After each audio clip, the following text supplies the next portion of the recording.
18. Louvado seja o nome do Senhor.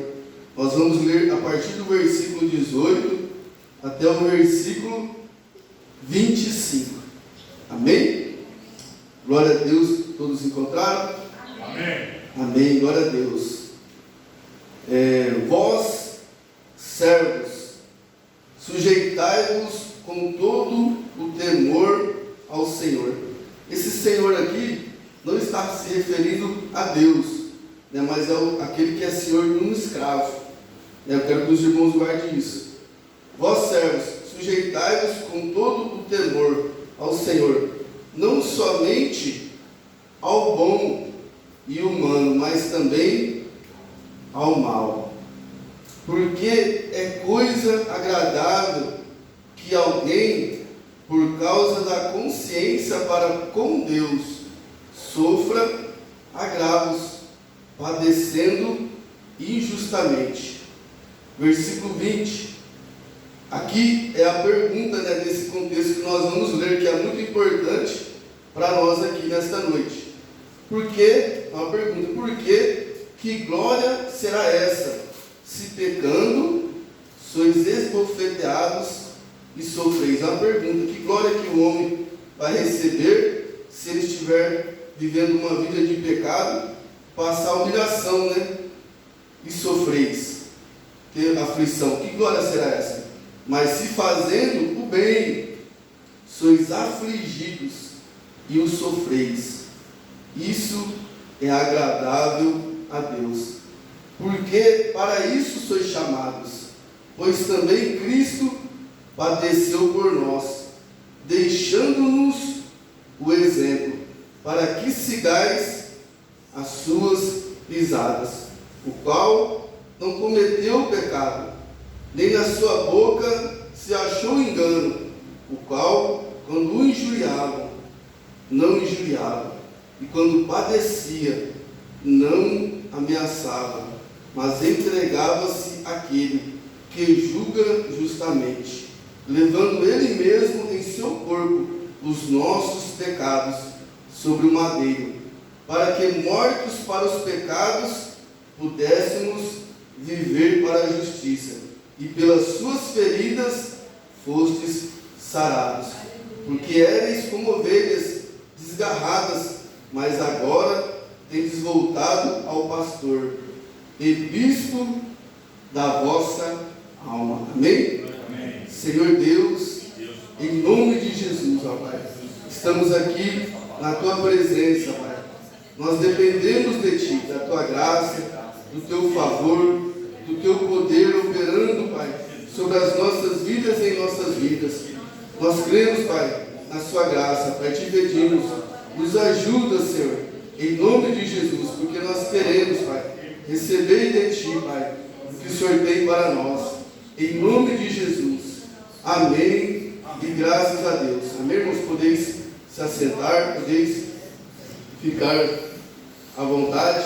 Irmãos, esse texto, ele me chamou, na verdade, o que me chamou a atenção foi o versículo 20, mas depois Deus ele veio me mostrando algumas coisas que eu acredito que é a direção dele, para nós, que me chamou muita atenção e tem uma grande importância, porque começa com algo que no Brasil, eu acredito que não tem, às vezes tem, no oculto, escondido, porque aqui no Brasil não pode, a escravidão, uma pessoa como escravo. Mas naqueles tempos, e algumas nações têm isso hoje, pessoas que são escravos. Nós vemos que o trabalho missionário da igreja, os irmãos, um dia eu vi lá um vídeo, os irmãos pagando um homem, para resgatar uma família. Então existe, em alguns lugares, pessoas que são escravos servos. Então no passado tinha servos, tinha os servos que eram cativos por meio da guerra, que se tornavam servos, e também tinha servos que eram comprados por dinheiro, e tinha servos que eles mesmos, eles se entregavam como servo até mesmo para pagarem suas dívidas. Então existia nessas coisas, e hoje em algumas nações tem ainda essa escravidão. Mas o que eu quero chamar a atenção? que a palavra de Deus aqui, ela está sendo dirigida nesse contexto onde um homem, ele é um servo de algum Senhor.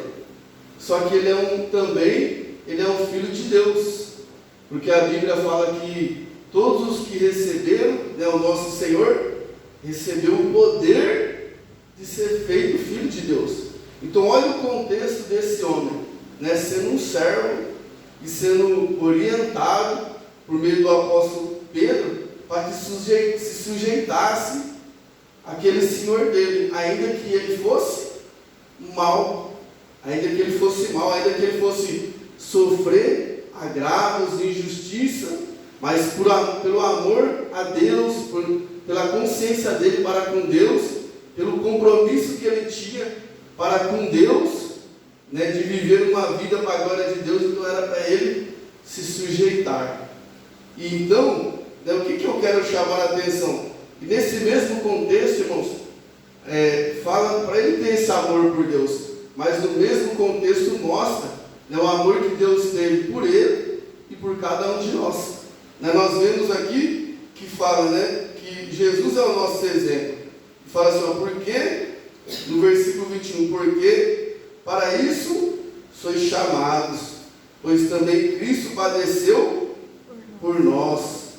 A Bíblia fala que Deus prova o seu amor para conosco, em que Cristo morreu por nós, sendo nós ainda pecadores. E fala assim, padeceu por nós, deixando-nos o exemplo. Então Jesus foi o maior exemplo de humildade, né, de renúncia, por amor a nós, sendo nós ainda pecadores. Então o apóstolo Pedro está apontando, né, para ele Jesus. Ou seja, irmãos, né, o que é importante por esse contexto nós entendermos? Nós sabemos que Jesus ele sofreu, ele padeceu, né, e não foi fácil, porque ele teve grande angústia, né, a alma de Jesus, do nosso Senhor, se perturbou, e ele chegou a dizer ao Pai, né, Pai, se possível for, passa de mim esse cálice. Né, é difícil entender o que abrange todo esse contexto, do que Jesus realmente sentiu ali e viveu, mas ele disse ao Pai, todavia seja feita a sua vontade. Então, irmãos, o que eu quero dar ênfase aqui? Né? Muitas coisas tem para dar ênfase aqui, mas é que a toda dor que nós passa, toda aflição, né, que nós passa, seja o que for que nós passar neste mundo, né, nada pode se comparar com a glória que em nós há de se revelar em Cristo Jesus. Então o que Deus tem para nós é muito grande, né? Eu acredito que foge da nossa imaginação, né? A Bíblia fala que Jesus, ele agora está o quê?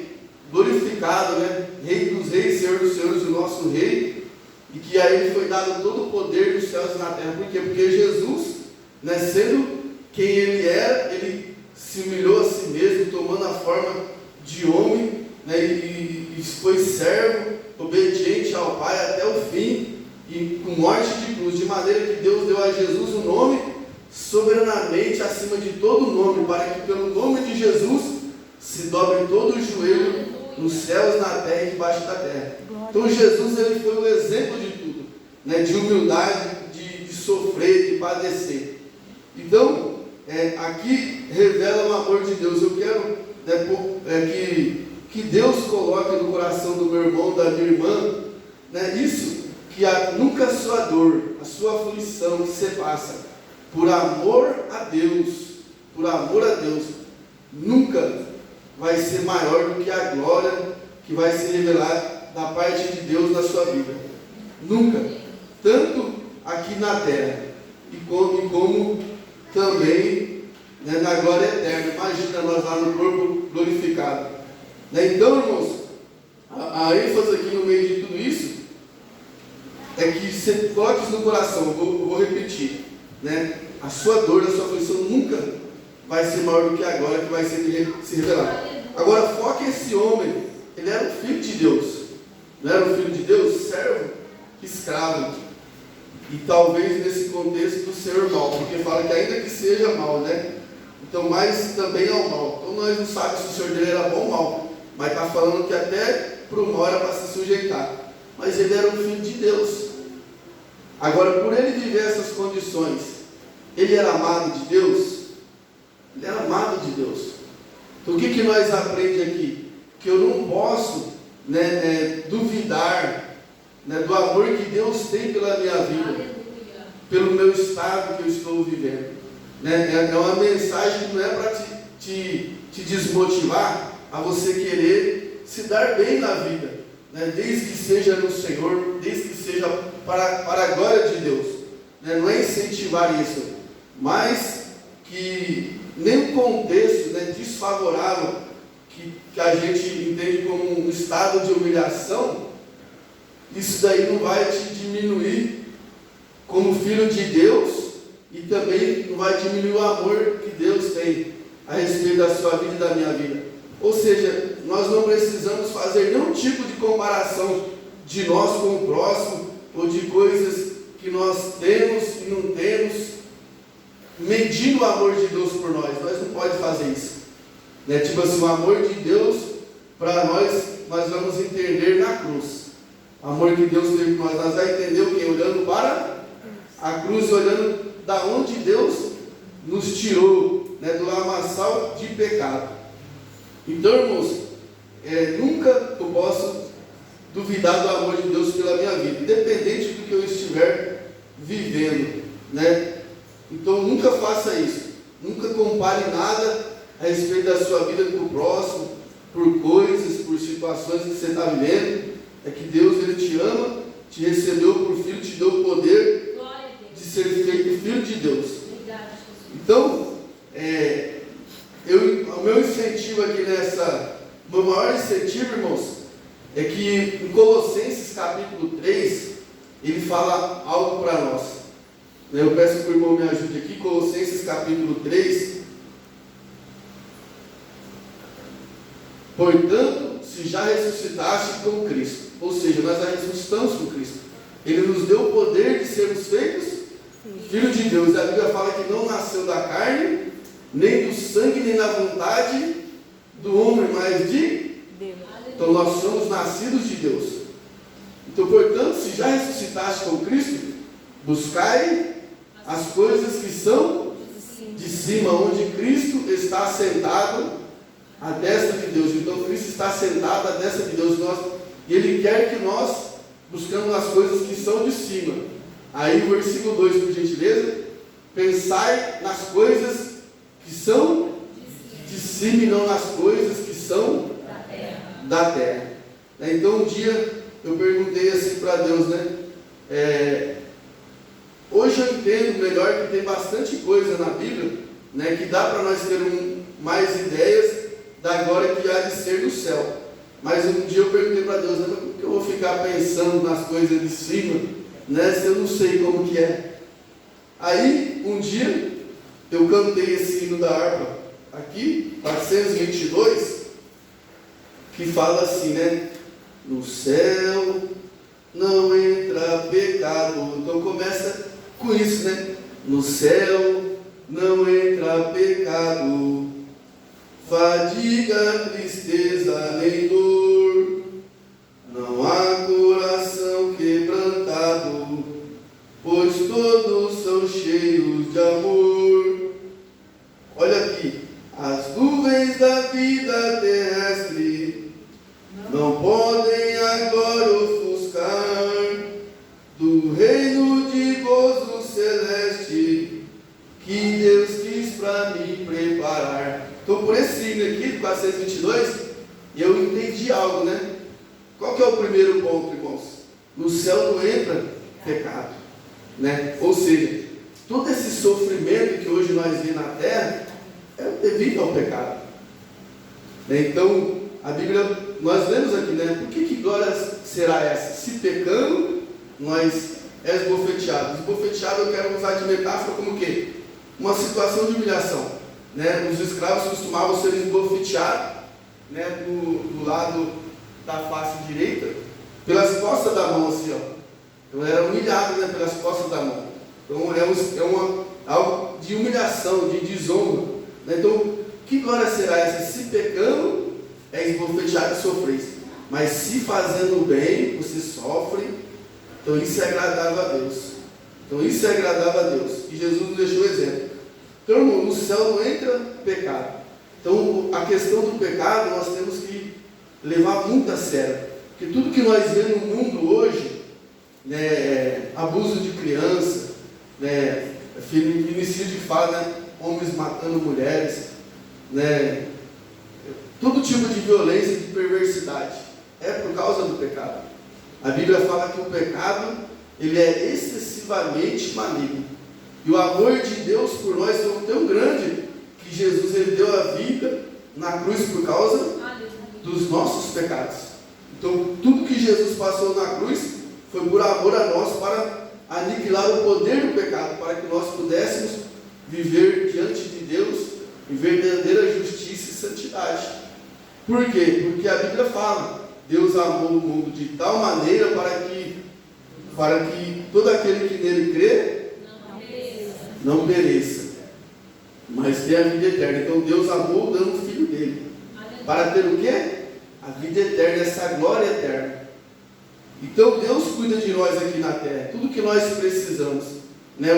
Deus ele tem um jeito de conduzir as coisas, e nós temos que confiar em Deus, porque tem pessoas, né, irmãos nossos que ficam próximos, ficam ricos, e nós temos que se alegrar com isso, porque a Bíblia fala que eu tenho que me deleitar em Deus e nas obras de Deus, quando Deus abençoa os nossos irmãos, né? E eu nunca vou duvidar do amor de Deus, porque meu irmão é rico, e eu, né, na mente humana, eu sou pobre, né? Tipo assim, não tenho os mesmos luxos, as mesmas regalias, então Deus me ama mais ele, mais eu. Não, Deus tem os seus propósitos, Deus tem o seu jeito de trabalhar, isso não vai diminuir o amor de Deus pela minha vida. Então, eu tenho que entender o quê? Aqui Deus vai cuidar de mim. Eu não quero te desmotivar a você não ser bem sucedido nessa terra. Não é isso, mas que a sua ênfase seja a glória eterna. É buscar as coisas que são do alto onde Cristo está. É nós desprender deste mundo, porque a Bíblia fala que tudo isso aqui vai passar, mas aquele que faz a vontade de Deus, ele vai permanecer para a vida eterna. Esse é o propósito de Deus, é nós na eternidade. Jesus disse assim, credes em Deus, né? Ou seja, no Pai, crede em mim, porque na casa do... E não se perturbe o vosso coração, porque na casa do meu Pai há muitas moradas. E ele fala assim, se não fosse assim, eu vos teria dito, ou seja, ele não ilude ninguém, pois eu vou preparar lugar, e eu indo preparar lugar, eu voltarei, eu vou buscar vocês para que onde eu estiver, vós estejais comigo. Então, ou seja, a promessa é muito grande, e nós não podemos perder isso. Então, eu tenho que pensar, né, como que está a minha vida referente ao pecado, porque tudo que acontece de mal é por causa do pecado. Jesus deu a vida por causa do amor dele para conosco, ele passou por causa para tomar sobre ele os nossos pecados. Então, eu tenho que clamar a Deus, se eu estou consciente de situações na minha vida que está difícil, eu superar, eu viver, eu vencer, irmãos, a graça de Deus te passa, o poder dele se aperfeiçoa na sua fraqueza. Se você clamar tudo que diz respeito à nossa vida, para que nós venhamos viver em verdadeira justiça e santidade, Deus nos deu o Espírito Santo para nós vencermos isso, tudo. A Bíblia fala que pela fé, nós vence o mundo, nós vence o maligno, por meio de nós obedecer a Deus, guardar essa palavra, né, buscar a Deus por meio dessa palavra. Então Deus nos deu o poder de sermos feitos filhos de Deus para nós vencer. Deus já nos predestinou para ser conforme a imagem de Jesus, né? Ou seja, Deus ele quer que nós seja transformado à imagem do seu Filho, né, em caráter, em justiça, em santidade. Essa é a vontade de Deus. Então, irmãos, no céu não entra pecado. Ou seja, então, se eu, aqui continuando o hino, fala assim, não tem fadiga, tristeza nem dor. Ou seja, aqui muitas vezes nós não passamos fadiga, passamos tristeza, passamos dor, mas se for por amor a Cristo, glória a Deus, porque nada disso vai se comparar com a glória que vai se revelar. Não se compara. Nós vemos que José, no Egito, ele foi vendido como escravo, grande foi a aflição dele. Do 17 aos 30 anos, ele foi escravo no Egito lá. Passou aflição, mas ele tinha convicção, em quem ele estava crendo, em quem ele estava servindo, e ele se guardou do pecado, e no momento certo, para viver um propósito da parte de Deus, ele foi levantado a governador do Egito. Então Deus pegou ele lá no cárcere para governar. E por meio de José, teve um grande livramento que todo mundo ia perecer. E Deus levantou ele e deu livramento para o povo de Deus e para muito povo que não era povo de Deus. Deu um livramento, por quê? Porque uma pessoa que foi vendido pelos próprios irmãos como escravo, ele ficou firme em Deus, na fé dele, guardando a fé, guardando a boa consciência. Quando ele foi tentado pela mulher de Potifar, ele disse, como que eu pecaria contra Deus e contra o meu Senhor?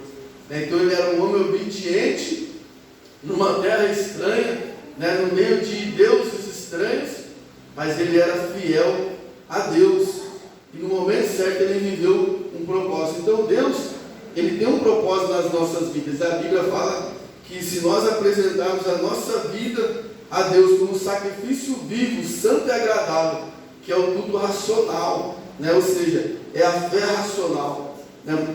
Muitas pessoas acreditam que a nossa fé é irracional. Não é.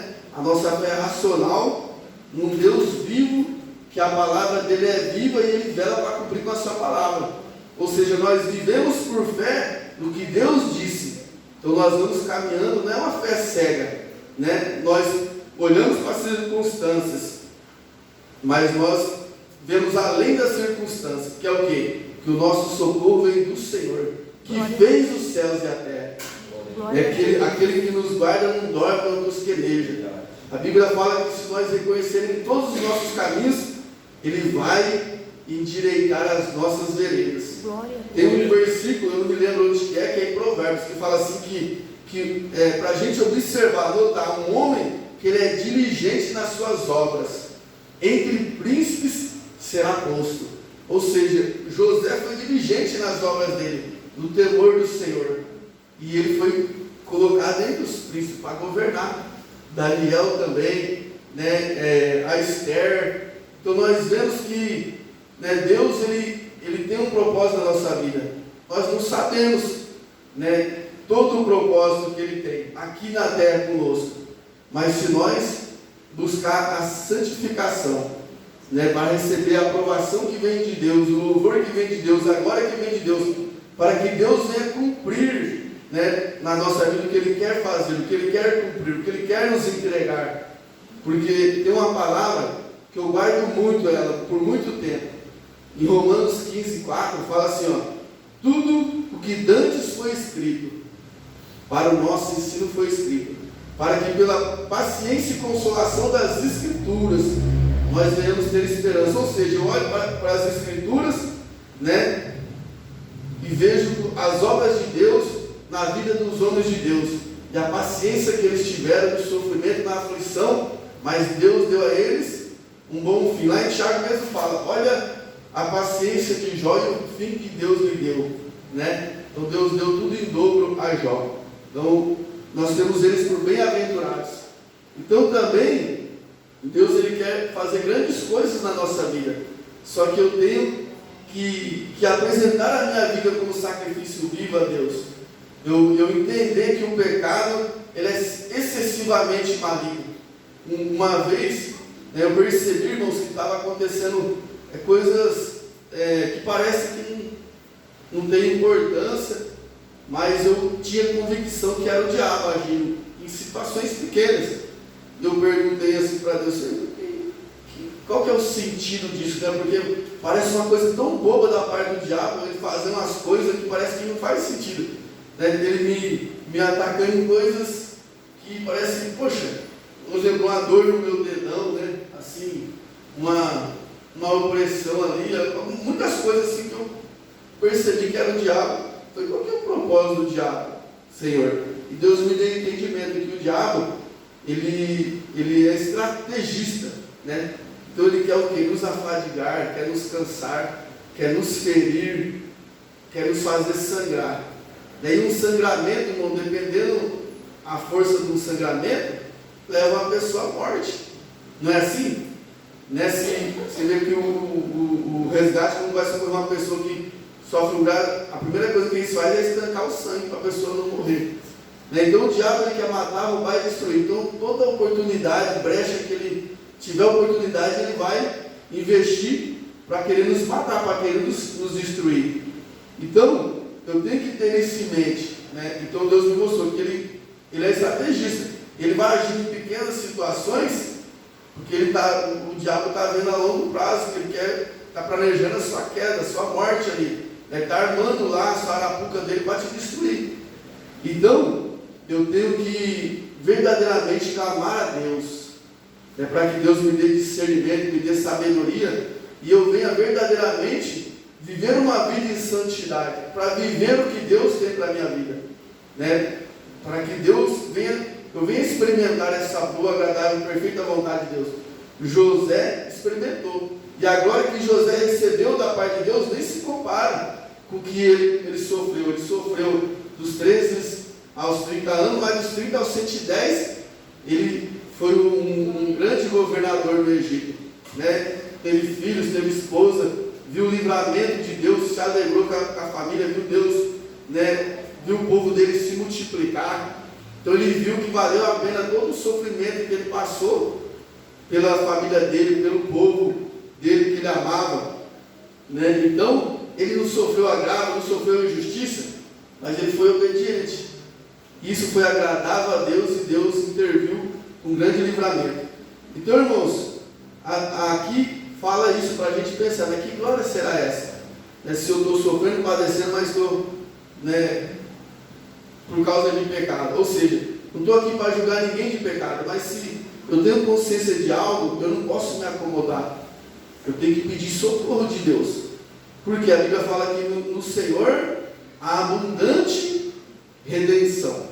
Ou seja, Ele é o meu Redentor. Então, se eu estou vivendo uma situação que eu preciso, né, de um grande livramento, eu não estou conseguindo, clama a Deus, pede socorro, pede misericórdia, né? Se esforça, tenha bom ânimo e clama a Deus para que isso venha a ser sanado. Porque pode ser por pecado ou por processo, né, eu estou sofrendo. Mas por nada eu tenho que me acomodar, não posso sentir que eu sou menos amado.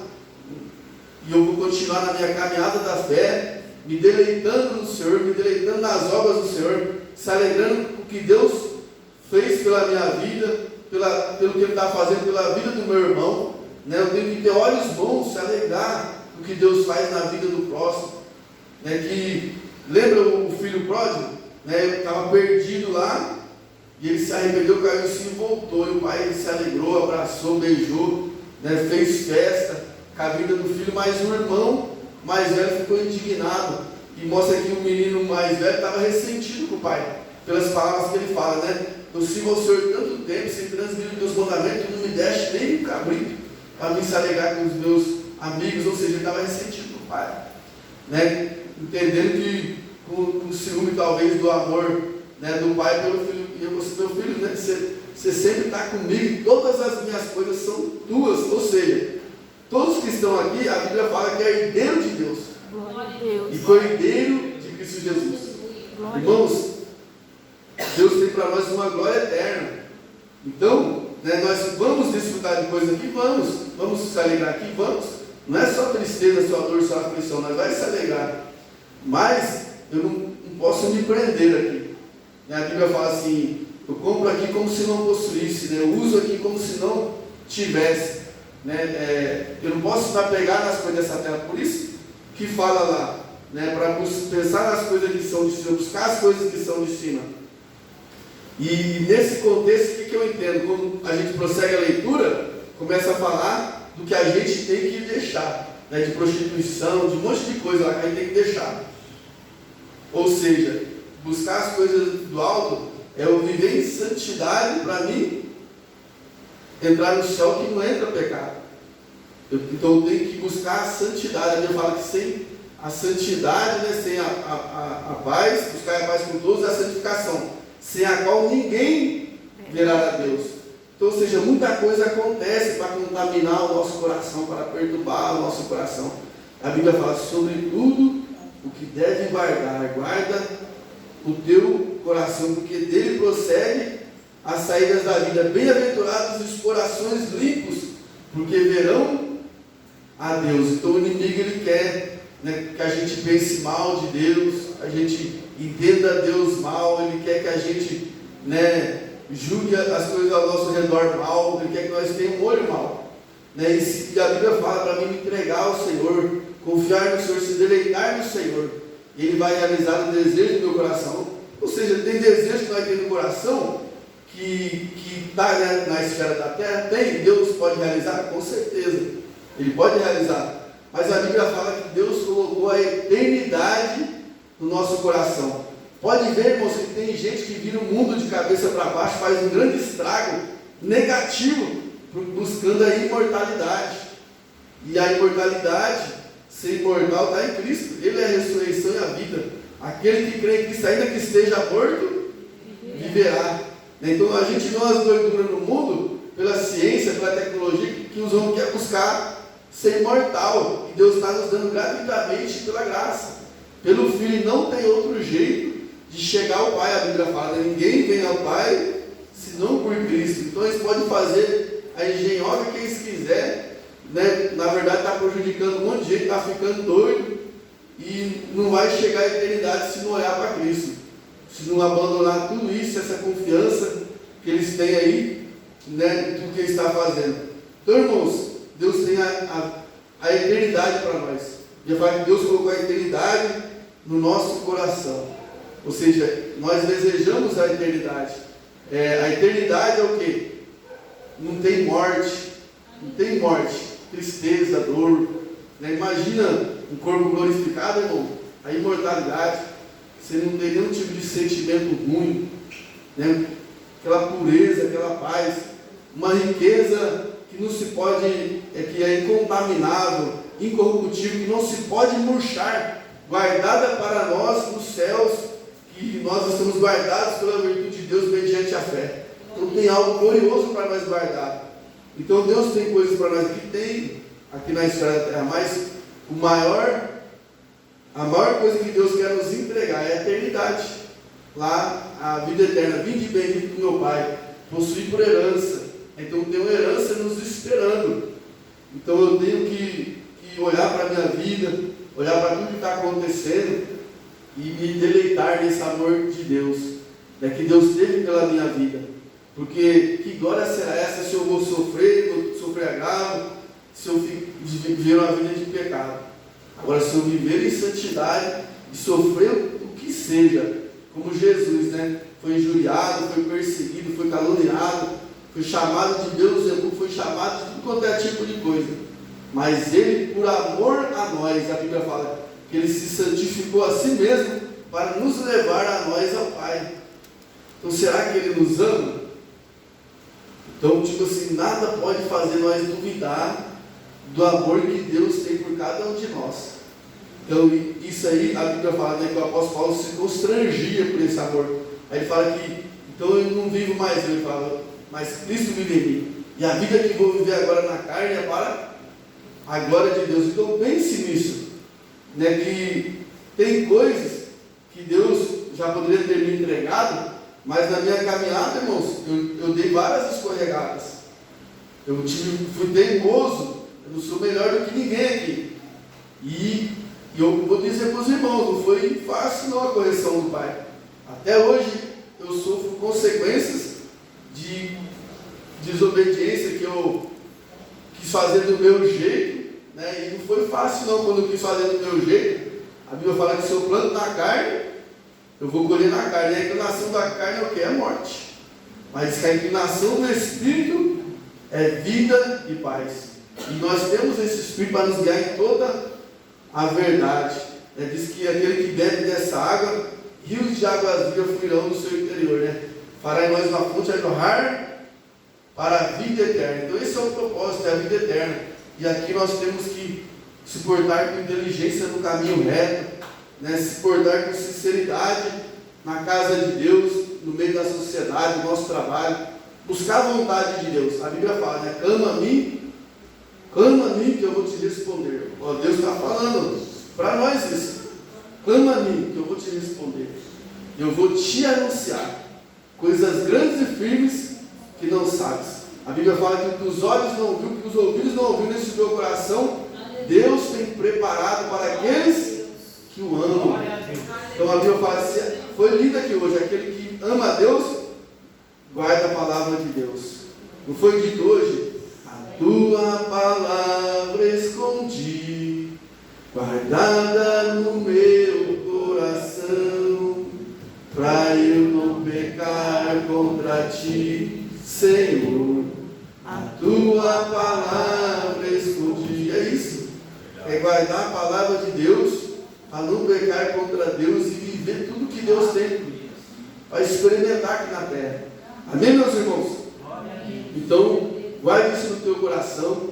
Eu não sei o que você está enfrentando, mas não há coisa alguma difícil para Deus. Não há. Em Deus há abundante redenção. E tudo nessa terra aqui, irmãos, não pode ofuscar a glória. Não pode. As nuvens da vida terrestre não podem agora ofuscar do reino de gozo celeste. Gozo celeste que Deus quis para mim preparar. Ou seja, Deus quis. Né? E tem algo que me chama muito a atenção, que é forte para finalizar, a última coisa, que Jesus falou assim, ó, ninguém tem o poder de tirar a minha vida. Eu mesmo, de mim mesmo, dou a minha vida e torno a tomá-la. Ele fala, esse mandamento recebido do meu Pai. Aí lá na frente, Jesus está indo para se entregar, ele já sabia tudo o que ia acontecer. Aí os homens vieram para prender Jesus. Jesus se adiantou. O que vocês estão procurando? Ah, Jesus, sou eu, ele falou, né? Para que ele falou, sou eu. A Bíblia fala que todo mundo caiu por terra na hora. Eu entendo que é uma resposta de Deus assim, ó. Ninguém tem o poder de tirar a minha vida. Eu que estou entregando. Quando Pedro cortou a orelha de Malco, Jesus falou assim, você acha que se eu quisesse eu morava ao Pai, ele mandava mais de 12 legiões de anjos, né, se eu não estiver equivocado. Então, ninguém tinha o poder de tirar a vida de Jesus, deu a vida dele por nós. Amém, meus irmãos? Eu convido a igreja por gentileza para se pôr de pé. A dor das aflições que você passou, pode passar, não vai se comparar com a glória que há de se revelar. Então guarde isso no coração. Nunca meça o amor de Deus pela sua vida, pelo que você tem, pelo que você não tem, pelo que o outro tem. Não se meça o amor de Deus por isso. Amém, meus irmãos? Deus te deu o poder de ser feito filho de Deus. E eu quero convidar a igreja para nós fazer esse momento de oração. E eu vou estar passando a palavra para a pastora Aina. Amém? Senhor Deus, estamos aqui, Pai, na sua presença, a tua igreja, o teu povo, os teus filhos, Pai, a qual o Senhor afirmou, Pai, que todos que te receberam, recebeu de ti o poder de serem feitos filhos de Deus, Pai. Ó Deus, que nós não venhamos esquecer, Pai, o amor que o Senhor tem e teve por nós, Pai, nos dando o seu Filho para que nós não venhamos perecer, Pai, mas venhamos ter vida eterna e vida com abundância. E eu oro, Papai, nesta noite, Papai, juntamente com os meus irmãos e com as minhas irmãs. Eu não sei, Pai, o que o meu irmão, a minha irmã está enfrentando, qual que é a luta, a dificuldade. Deus, aonde o inimigo está agindo, Pai, ó Deus, para prejudicar, para atrapalhar, Pai, o teu filho, a tua filha avançar, Pai. Ó Deus, porque sabemos que o inimigo é astuto, é estrategista, Pai, fica esperando oportunidades para ele nos prejudicar, nos matar, nos roubar, nos destruir. Eu peço ao Senhor, Pai, que pela sua potente mão, Pai, que está sobre nós, pelo socorro que o Senhor tem nos dado mediante o teu Espírito, Pai. Ó Deus, eu te peço, Pai, que todo este mal seja repreendido, que aonde houver um mal alojado, escondido, Pai, Deus, camuflado, Pai, agindo contra a vida dos meus irmãos, das minhas irmãs, que em nome de Jesus, Pai, seja repreendido, Senhor Deus. Que caia por terra todo tipo de espírito maligno, aonde estiver, Papai, um demônio, Senhor Deus, seja que foi enviado, seja o que for, Pai, nós clamamos o livramento do Senhor, porque em Ti há abundante redenção. O Senhor é benigno, é misericordioso, é clemente, Papai. Ó Deus, se compadece de nós, porque conhece a nossa estrutura, sabe que somos pó, Pai. Ó Deus, eu creio na sua bondade e na sua misericórdia. E eu oro juntamente com a tua igreja, Pai, para que o mal seja desfeito, para que o mal seja destruído, Pai, para que o inimigo bata em retirada, Senhor. Em nome de Jesus. Deus, eu peço a Ti, Pai, multiplica sobre nós, a Tua igreja, a graça do Senhor, a paz e a misericórdia, Pai. Ó Deus, que haja abundância de paz, ó Pai. Que venha superabundar a graça, Pai, sobre nós, ó Pai, pela fé e pelo amor que há em Cristo Jesus. Abençoa a Tua igreja, Pai. Cura a Tua igreja, sara a Tua igreja onde houver uma enfermidade, Papai. Onde houver uma fraqueza, fortalece, Pai, porque eu creio que a Tua graça nos basta e que o Seu poder se aperfeiçoa na nossa fraqueza. Abençoa o Teu povo, a Tua igreja, que o Senhor ama, Pai. Que o Senhor entregou o Teu Filho, Pai, por amor a nós. É nisso que cremos, no Seu amor, Pai, que foi dito aqui, Pai, infinito amor, Papai. Abençoa o Teu povo e a Tua igreja. É isso que eu te peço e eu te agradeço, em nome de Jesus. Amém, amém, amém. Graças a Deus. E com suas palmas hoje.